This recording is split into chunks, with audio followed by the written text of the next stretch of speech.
Hi, and welcome to my chess channel, Chess Kiddo. In this channel, I'll be putting a series of videos on how to play chess. This is the first video. I hope you enjoy it. Let's talk about some history of chess. Chess is believed to be originated in India or Persia around 600 AD. Experts believe that chess is derived from the ancient Indian game of chaturanga.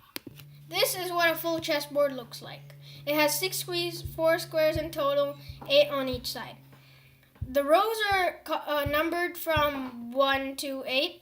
The columns are numbered from A to H.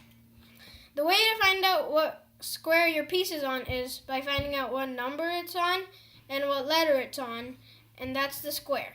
Now let's talk about some chess pieces. Now let's talk about the pawn. Each side has 8 pawns. The pawn moves 1 space straight ahead and never moves backwards. The first move the pawn makes, the pawn can move 2 spaces ahead or just 1 space. The pawn captures 1 space diagonally ahead and is worth 1 point. Now let's see how it moves. The pawn can move 1 space ahead on the orange or 1 space ahead on the red. It decides to go to the red.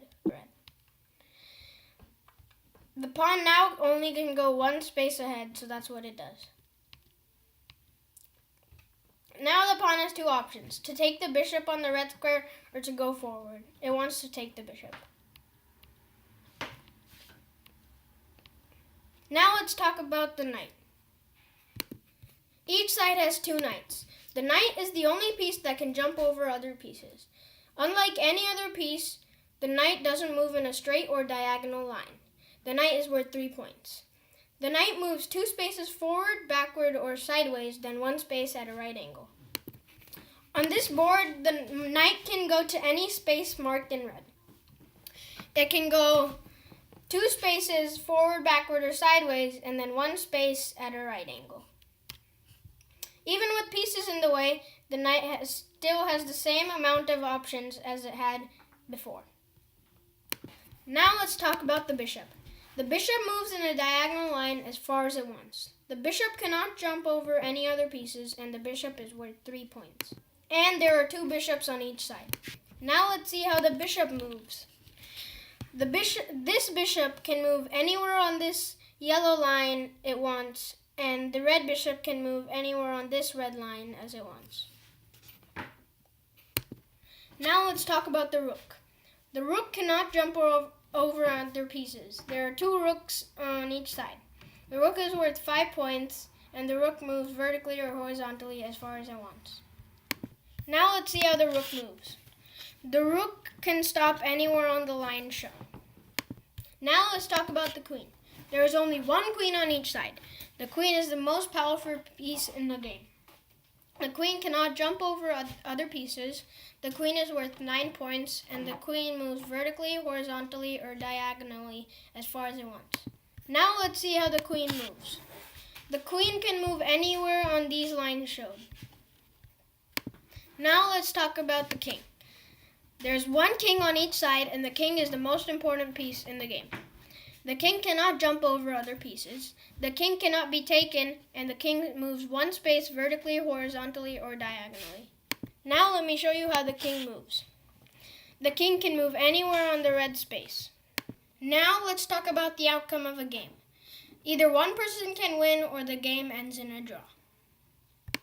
Now let's talk about check. Check is when the king is being attacked. The king has to get out of check next move.